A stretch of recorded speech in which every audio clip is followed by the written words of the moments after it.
नमस्कार, बहुत स्वागत है आपका। मैं हूं आपके साथ नेहा दुबे। बुलेटिन की शुरुआत बड़ी खबर के साथ करते हैं। बड़ी खबर इस वक्त की दिल्ली से आ रही है। बता दें आपको कि 4 मंजिला इमारत गिरी है दिल्ली में और दिल्ली के दयालपुर में देर रात गिरी 4 मंजिला इमारत। हादसे में 4 लोगों की मौत की खबर है। मलबे से निकाले गए हैं 18 लोग। राहत और बचाव कार्य लगातार जारी है। उत्तर पूर्वी दिल्ली के दयालपुर थाना क्षेत्र में शुक्रवार देर रात बड़ा हादसा हो गया। रात करीब 3 बजे यहां शक्ति विहार इलाके में स्थित एक 4 मंजिला इमारत भरभरा कर गिर गई। बता दें कि ये इलाका मुस्तफाबाद विधानसभा क्षेत्र के अंतर्गत आता है।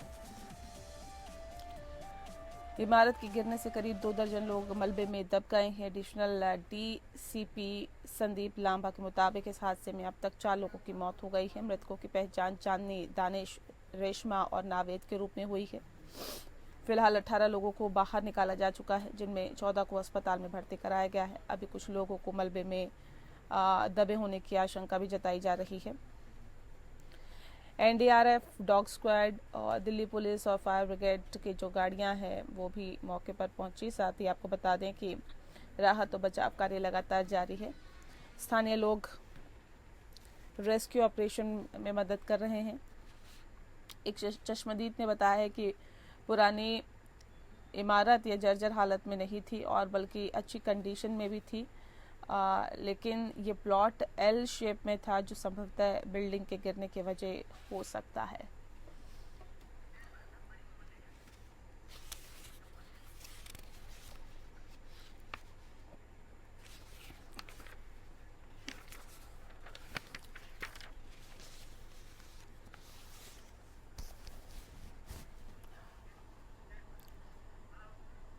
और अगली खबर का रुख करते हैं। अगली खबर उत्तराखंड के चमोली से आ रही है। बता दें आपको कि चमोली में कार खाई में गिर गई है। बताया जा रहा है कि हादसे में 5 लोगों की मौत हो गई है। भारी बारिश के चलते रेस्क्यू कार्यों में दिक्कत आ रही है। चमोली की बिरहई निजमुला मोटर मार्ग पर गाड़ी गांव के पास कोरेलधार में एक कार में गिर गई। बता दें आपको और दुर्घटनाग्रस्त हो गई। हादसे में कार में सवार सभी 5 व्यक्तियों की मौत हो गई है। क्षेत्र में भारी बारिश के चलते रेस्क्यू कार्यों में भारी दिक्कतों का सामना करना पड़ रहा है। बताया भी जा रहा है कि ये सभी लोग निजमुला क्षेत्र से किसी शादी से वापस लौटकर दशोली विकास खंड के हरमनी गांव को जा रहे थे।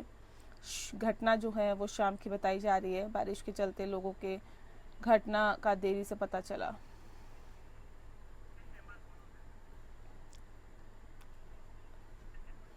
योगेश सेमवाल ज्यादा जानकारी के साथ हमारे संवाददाता सीधे फोन लाइन पे जुड़ गए हैं। योगेश, जानना चाहेंगे 5 लोगों की मौत हुई है, क्या शवों की शिनाख्त हो पाई है और इस हादसे की मुख्य वजह क्या रही? बिल्कुल, आपको बताना चाहेंगे कि हादसे की जो मुख्य वजह है वो रही खराब मौसम। मौसम विभाग ने साफ तौर पर कह रखा था कि आने वाले कल ही सुबह जो मौसम विभाग की तरफ से जो चेतावनी आई थी उसमें ये था कि आने वाले 24 से 48 घंटों में पहाड़ी क्षेत्रों में बरसात होगी और काफी गर्जना भी होगी, बिजली चमकेगी। और एक यही वजह जो है सबसे बड़ी रही। बताया जा रहा है, जो अभी तक जो बात सामने आई है कि बारात में ये लोग गए थे और बारात से वापस लौट रहे थे। 5 लोग गाड़ी में सवार थे और जब बहुत ज्यादा बरसात हुई, बिजली कड़की, तो इसकी वजह से अनियंत्रित होके जो हादसा हुआ, सीधे गाड़ी जो है वो खाई में जाकर गिर गई। और उसके बाद जब पता चला प्रशासन को, वहां पर टीम मौजूद पहुंची और उसके बाद खोजबीन की गई तो 5 शव बरामद हुए। और इस समय अगर बात करें तो पोस्टमार्टम के लिए उन सबों को भेज दिया गया था। जी, शुक्रिया आपका योगेश, तमाम जानकारी हम तक पहुंचाने के लिए। तो बता दें आपको कि प्रशासन इस पूरे मसले पर कार्रवाई कर रहा है और साथ ही साथ मौसम जो है इस दुर्घटना की मुख्य वजह रही।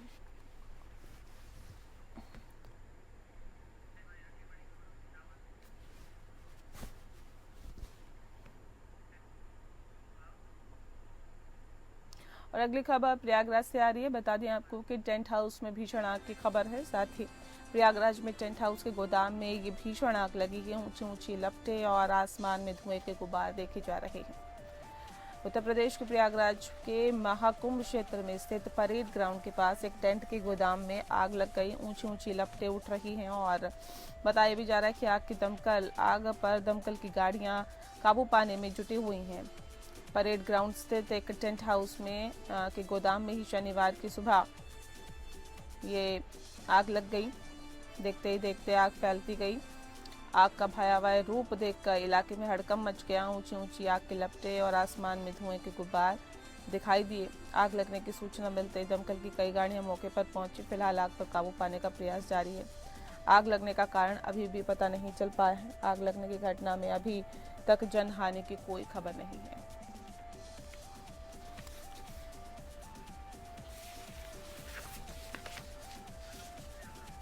आलोक सिंह ज्यादा जानकारी के साथ प्रयागराज से हमारे संवाददाता सीधे हमारे साथ जुड़ गए। आलोक, क्या स्थिति फिलहाल देखी जा रही है? देखिए, देश के जाने माने टेंट व्यवसायी हैं लल्लू जी एंड सन्स।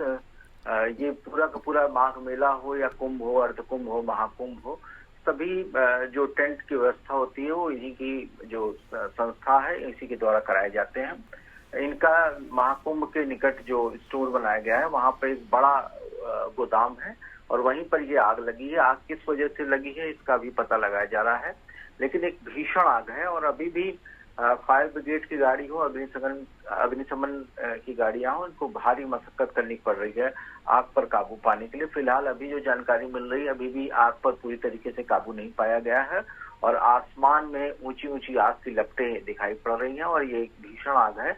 ये संगम के निकट महाकुंभ में इनका गोदाम था लल्लू जी एंड सन्स का, वहीं पर ये आग लगी है। फिलहाल दमकल की लगभग 20 से 25 गाड़ियां इस पूरी आग को बुझाने के कार्य में लगी हुई हैं और फिलहाल अभी जो फायर कंट्रोल है वो नहीं हो पाया है, लेकिन पूरी मशक्कत आग लगने के कारण क्या रहे हैं अभी तक कुछ स्पष्ट हो पाया है? देखिए, ये तो चूंकि पूरा का पूरा टेंट का सामान रखा होता है, ये कपड़े का सामान होता है, रुई होती है, गद्दे होते हैं, तो लिहाजा कोई न कोई या तो शॉर्ट सर्किट हुआ है या, लेकिन अभी इस की पूरी एक जांच होगी। जांच के बाद ही क्लियर हो पाएगा कि आग क्यों लगी है, किस वजह से लगी है। लेकिन एक अनुमान लगाया जा रहा है कि शायद शॉर्ट सर्किट होने से या बिजली की कोई बिजली का कोई तार आपका तमाम जानकारी हम तक पहुंचाने के लिए। तो आपको बता दें कि इस पूरे मामले की जांच की जा रही है। अभी तक आग के कारणों का स्पष्ट रूप से पता नहीं चल पाया है क्या आग लगने के कारण है, हालांकि इस पर जांच चल रही है।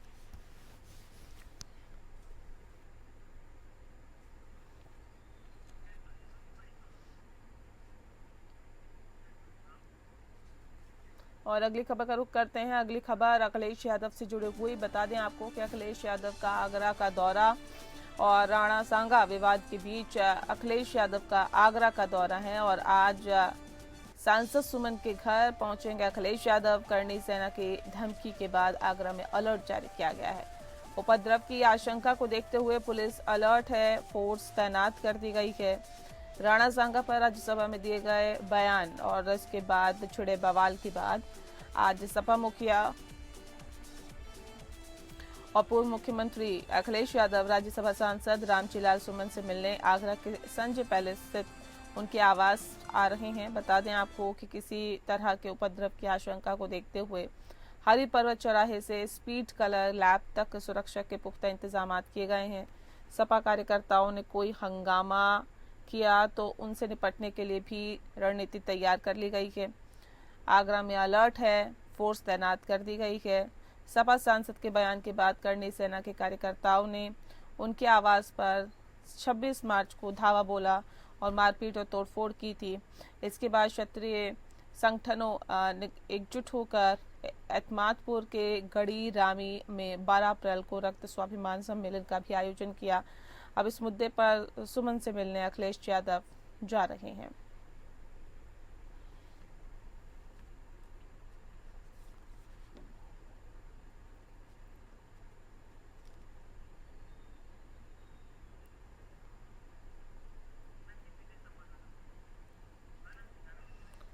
आनंद सिंह ज्यादा जानकारी के साथ हमारे संवाददाता विशेष संवाददाता फोन लाइन पे जुड़ गए हैं। आनंद, जानना चाहेंगे आपसे कि राणा सांगा का विवाद थमने का नाम नहीं ले रहा है और इसी संदर्भ में आप पूर्व मुख्यमंत्री अखिलेश यादव भी राज्यसभा सांसद से मिलने जा रहे हैं। क्या जानकारी है आपके पास, कब तक वो पहुंचेंगे? बिल्कुल, देखिए नेहा, आज आगरा में एक बड़ा इवेंट, एक आप कह सकते हैं राजनीतिक कार्यक्रम है। जब अखिलेश यादव आज रामजीलाल सुमन से मिलने जा रहे हैं। रामजीलाल सुमन वही नेता हैं, समाजवादी पार्टी के वही सांसद हैं जिन्होंने राणा सांगा पर विवादित बयान दिया था, जिसके बाद काफी हंगामा हुआ था। करणी सेना ने उनके घर पर जाकर उपद्रव किया था, इनकी बात का विरोध किया था और इस बात की मांग की थी कि रामजी लाल सुमन को अपनी बात के लिए माफी मांगनी चाहिए। राणा सांगा न सिर्फ महापुरुष हैं बल्कि भारत के जो मुगलों के समय जिस तरह से उन्होंने टक्कर ली उसका कोई दूसरा स्थान ही नहीं है। हालांकि रामजी लाल सुमन और तमाम जो पार्टी है, समाजवादी पार्टी के नेता हैं, वो गोल मोल बातें उन्होंने जरूर की हैं, लेकिन सीधे तौर पर इस बात के लिए किसी ने खेद शायद अब तक नहीं उस तरह से जताया जैसा उम्मीद की जा रही थी, जैसा करणी सेना की तरफ से कहा जा रहा है। बावजूद इसके करणी सेना ने तमाम तरह के उपद्रव किए, वहां पे आगरा में रैलियां की, आगरा में प्रदर्शन हुए, लेकिन आज अखिलेश यादव मिलने जा रहे हैं रामजी लाल सुमन से। करीब 11:30 से 12 बजे का वक्त है जब अखिलेश यादव पहुंचेंगे। बताया जा रहा है कि जो रामजी लाल सुमन का आवास है हरि पर्वत के पास आगरा में, उसके बाहर करीब 200-250 लोगों के बैठने की व्यवस्था की गई है। शासन प्रशासन पूरी तरह से सतर्क है। अखिलेश यादव रामजी लाल सुमन से मिलेंगे और जो हाल के दिनों में घटनाएं हुई हैं उनके आवास पर, उनको लेकर उसके बारे में बातचीत करेंगे। लेकिन अगर इस पर पूरी तरह से नजर डाले नेहा, तो कहीं ना कहीं ये 2027 की एक रणनीति का हिस्सा है। रामजी लाल सुमन जिस जाति वर्ग से आते हैं उस पर अखिलेश यादव की, उस वोट बैंक पर अखिलेश यादव की निगाह है और माना यही जा रहा है कि कुल मिलाकर इस मुद्दे को अपोलिटिसाइज करने का प्रयास हो रहा है। बहुत शुक्रिया आपका आनंद, तमाम जानकारी हम तक पहुंचाने के लिए।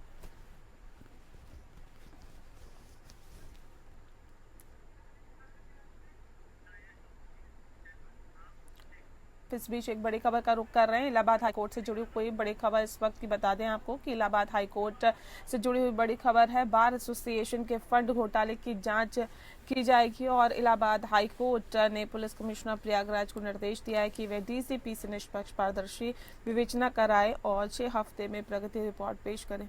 याचिका की अगली सुनवाई 19 मई को होगी और यह आदेश न्यायमूर्ति MC त्रिपाठी और न्यायमूर्ति प्रशांत कुमार की खंडपीठ ने बार एसोसिएशन के बर्खास्त कर्मचारी पवन कुमार पांडे की याचिका पर दिया है। याचिका कहना है कि दुर्भावनावश झूठा फंसाया गया है, वह निर्दोष है, उसने कोई गबन नहीं किया, इसीलिए कैंट थाना प्रयागराज में 19 फरवरी 25 को दर्ज FIR की जाए और उसकी गिरफ्तारी पर रोक लगाई जाए। विरोध में कहा गया कि याची ने स्वयं ही बार एसोसिएशन के बैंक खातों में 37 लाख रुपए जमा किए हैं। बार फंड का घपला किया गया है जिसकी निष्पक्ष पारदर्शी विवेचना पुलिस द्वारा किया जाना जरूरी है, जिस पर कोर्ट ने DCP रैंक के अधिकारी से विवेचना की प्रगति रिपोर्ट मांगी है।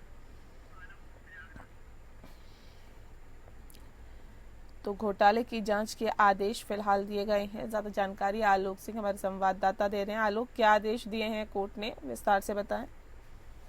देखिए, हाईकोर्ट बार एसोसिएशन की बैठक हुई थी और इसमें ये पाया गया था कि वर्ष 19 से लेकर 25 तक कई लाख रुपए ऐसे निकाल दिए गए थे जो मेडिकल के लिए निकाल दिए गए थे। कई बार ऐसा हुआ, विधवा जो किसी भी वकील की मौत हो गई है तो उसको सहायता राशि के रूप में उसकी विधवा को देने के लिए निकाल लिए गए थे। 50 लाख का AC वहां लगा, जबकि उसकी जो दिखाई गई उसमें 30 लाख का AC लगा था। फर्नीचर में ऐसे ही घोटाला हाईकोर्ट बार के उसमें आया है। तो ऐसी तमाम अनियमितता पाई गई थी, इसको लेकर बैठक हुई है और अब एल्डर कमेटी को ये दिया गया और साथ में ये भी कहा गया है कि जब तक इस वित्तीय घोटाले की जांच पूरी नहीं होती तब तक जो बार का चुनाव है, हाईकोर्ट बार का चुनाव, वो न कराया जाए। तो एक बहुत बड़ा घोटाला 19 से लेकर वर्ष 25 तक हाईकोर्ट बार में हुआ था, उसी की जांच हाईकोर्ट बार ने अब एल्डर कमेटी को दे दी है और उन्होंने कहा है कि जब तक की जांच पूरी नहीं हो जाती तब तक चुनाव नहीं कराया जाए। जी शुक्रिया आपका आलोक, तमाम जानकारी हम तक पहुंचाने के लिए।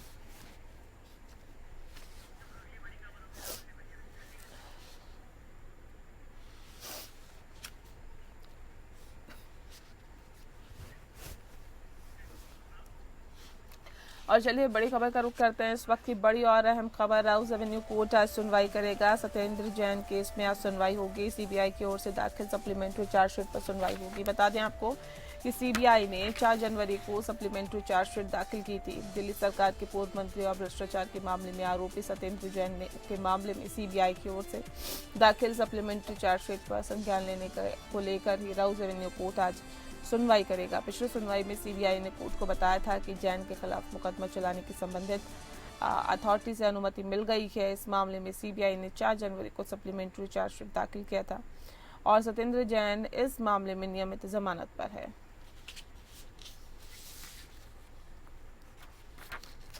विवेक सिंह चंदेल ज्यादा जानकारी के साथ हमारे संवाददाता फोन लाइन पर हैं। विवेक, आज सत्येंद्र जैन केस पर राउज एवेन्यू कोर्ट में सुनवाई होगी, क्या कुछ रह सकता है सुनवाई के दौरान?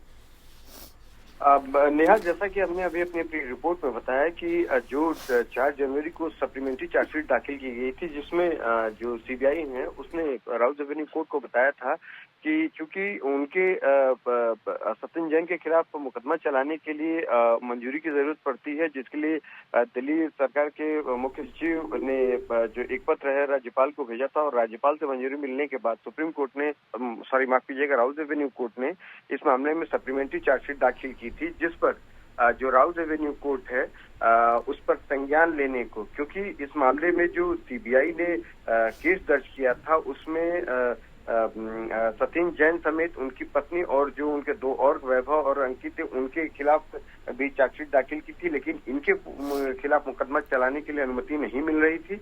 उस अनुमति का इंतजार सीबीआई कर रही थी और उस इंतजार उनका वो तब खत्म हुआ जब राज्यपाल की तरफ से इसकी मंजूरी मिल गई और मंजूरी मिलने के बाद जो सीबीआई है इसने 4 जनवरी को इसमें चार्जशीट फाइल कर दी, सप्लीमेंट्री चार्जशीट फाइल की, जिससे फाइल करते हुए कोर्ट को बताया कि अब सत्येंद्र जैन के खिलाफ मुकदमा चल सकता है, क्योंकि सीबीआई ने इस मामले में केस दर्ज किया था और उसी के आधार पर ईडी ने भी इस मामले में केस दर्ज किया, क्योंकि ये मामला 2009-2010 के दौरान जो शेल कंपनियां बनाए जाने का था उसको लेकर है और उस दौरान सीबीआई ने ये 6 जगहों पर छापेमारी की थी और जो इन्होंने शेल कंपनियां बनाई थी उनके जरिए पैसे का ट्रांजैक्शन किया गया था। इस मामले में ईडी भी जांच कर रही थी और 2009 और 2010-11 की ये पूरा मामला था। अब जब इस मामले में सीबीआई की छापेमारी के बाद इनकी गिरफ्तारी हुई थी, फिर इसके बाद इनको कोर्ट से जमानत मिल गई थी। कोर्ट ने यह कहते हुए इनको जमानत दी थी क्योंकि इसका ट्रायल जो है इतनी जल्दी शुरू नहीं होगा, दस्तावेज बहुत ज्यादा हैं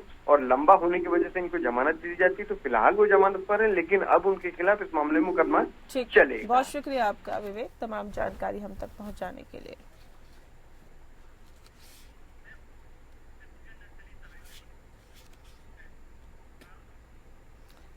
और अब बात करते हैं छत्तीसगढ़ के सुकमा की। बता दें आपको, छत्तीसगढ़ के सुकमा में शुक्रवार को कम से कम 33 नक्सलियों ने सुरक्षा बलों के सामने आत्मसमर्पण कर दिया। इसमें 17 नक्सलियों पर 49 लाख रुपए का इनाम बताया जा रहा है। पुलिस ने बताया कि 9 महिलाओं समेत 22 नक्सलियों ने राज्य पुलिस और केंद्रीय रिजर्व पुलिस बल यानी सीआरपीएफ के वरिष्ठ अधिकारियों के समक्ष आत्मसमर्पण किया, जबकि बाद में 2 महिलाओं समेत 11 अन्य ने सरेंडर कर दिया।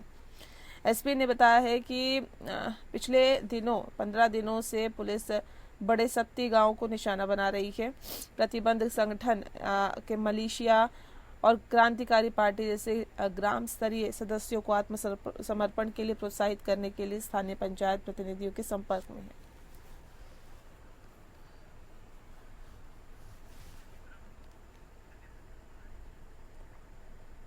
पीयूष मिश्रा ज्यादा जानकारी के साथ छत्तीसगढ़ से हमारे संवाददाता फोन लाइन पर। पीयूष, जानना चाहेंगे आत्मसमर्पण करने की वजह क्या? पुलिस का दबाव कहा जा सकता है या सरकार की रणनीति? देखिए, दोनों चीजें हैं। पुलिस का दबाव भी लगातार नक्सलियों के ऊपर बन रहा है और जिस प्रकार की जो मुठभेड़ें हो रही हैं भारतीय जनता पार्टी की सरकार आने के बाद से और नक्सलियों को जो यहाँ हानि पहुंच रही है, लगातार नक्सली मारे जा रहे हैं या घिरते नजर आ रहे हैं, तो उसकी भी एक परिणति ये है कि वो अब मुख्य धारा पर लौटने का विचार कर रहे हैं, क्योंकि दबाव बहुत ज्यादा है। दूसरी बात, जो पुनर्वास की नीति जो बनी है, नक्सली उन्मूलन नीति बनी है, उसका भी बहुत फायदा देखने को मिल रहा है। लगातार उसमें बातें भी सामने आ रही हैं कि नक्सलियों में भी अब 2 फाड़ हो चुके हैं और एक जो धड़ा नक्सलियों का है वो अब सरकार के द्वारा जो दी जा रही है, जो सहायता और सुरक्षा प्रदान करने की जो बात कही जा रही है, बच्चों का जो भविष्य की बात कही जा रही है नक्सलियों के, उसके तहत वो अब मुख्य धारा पर लौटने के लिए तैयार है। उसी की रणनीति के तहत ही ये जो सरेंडर पॉलिसी आई है, उसमें इतने जो बड़ी संख्या में नक्सलियों ने यहाँ सरेंडर किया है। बहुत शुक्रिया आपका पीयूष, तमाम जानकारी हम तक पहुंचाने के लिए।